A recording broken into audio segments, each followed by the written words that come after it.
Hi everyone, it's Abraham here, and we are back with my startup journal after just a little bit of a break. And today I want to talk about founders fatigue or founders burnout, as it's something that I've encountered as a significant problem for myself and many others. And also 3 tools that I use to actually be able to manage it for myself. So, kind of taking a step back, I can now completely admit that doing a startup is probably the hardest thing I've ever done in my life. And I had a complete misconception at the beginning of this thing that was that a startup was in effect a sprint.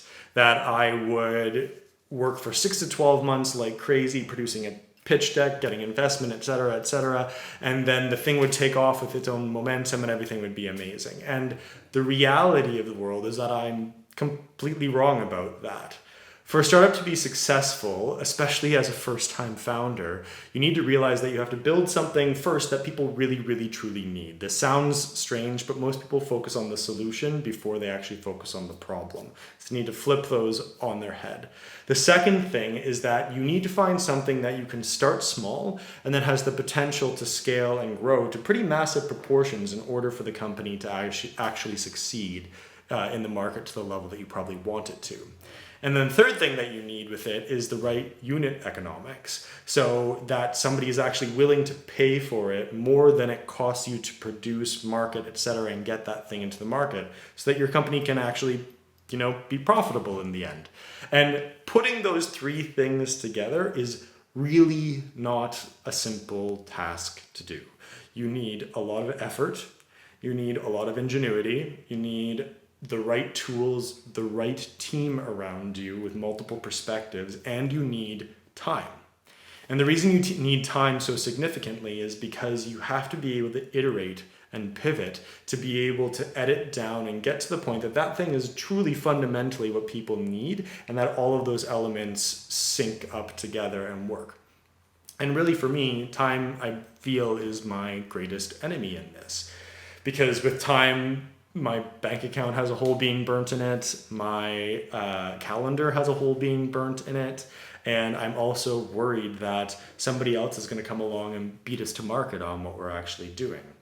So the reality is, doing a startup is a marathon, not a sprint, and you need to pace yourself. And pacing yourself means taking care of yourself through this process.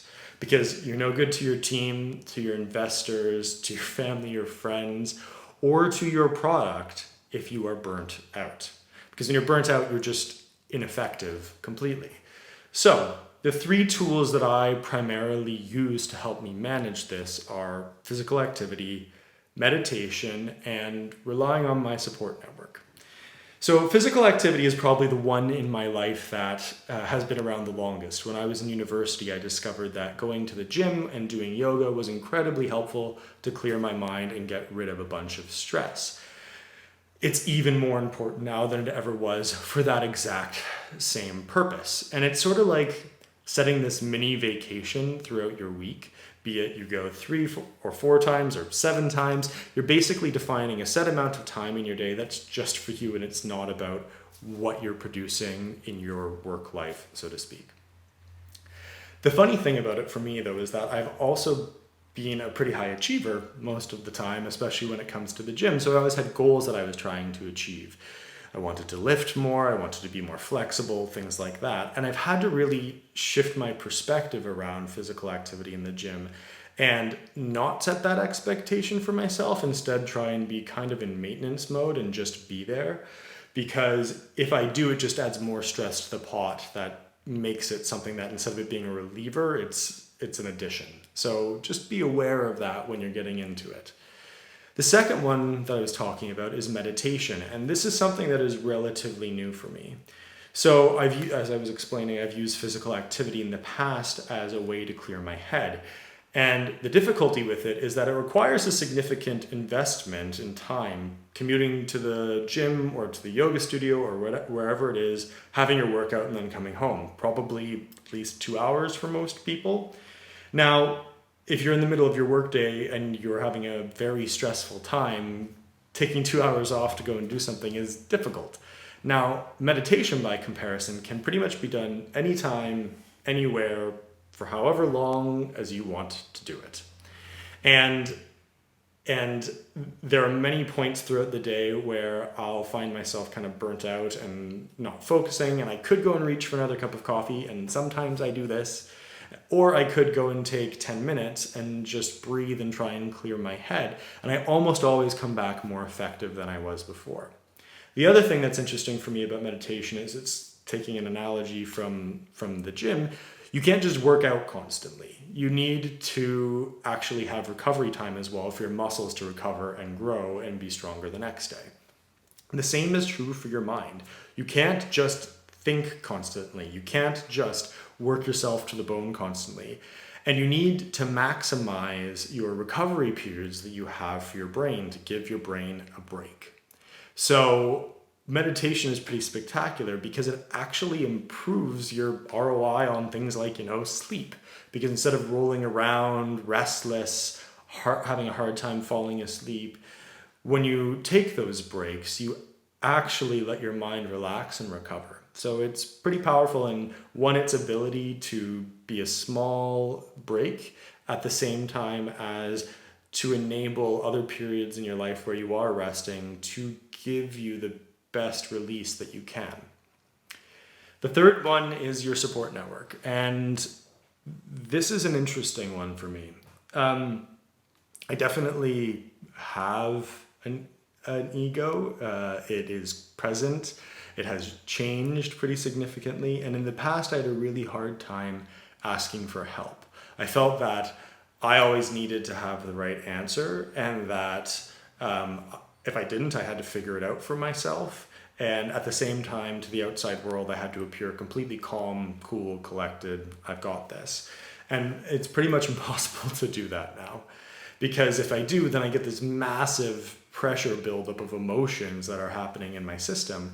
And it causes a number of things. It causes me to be a relatively unhappy person and not a fun person to be around. And it also ends up with me being a purely emotional thinker and making very emotional decisions without thinking through the implications of that. And that is really, really, really not good for your product when you're a startup founder, because one of the most important things when you're iterating and improving your products and deciding to pivot is that you have to be impartial and listen to the data and listen to what your advisors are saying, listen to what your users are saying, and get rid of your ego in that circumstance and make those hard decisions sometimes to change your direction because it's not right.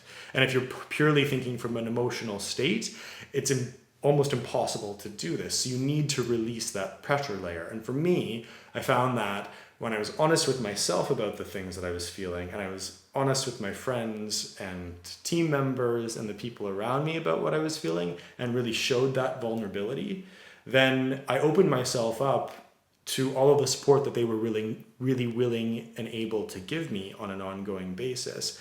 And I was pretty surprised by it. So vulnerability and relying upon your support network is incredibly valuable for helping to release those stress levels.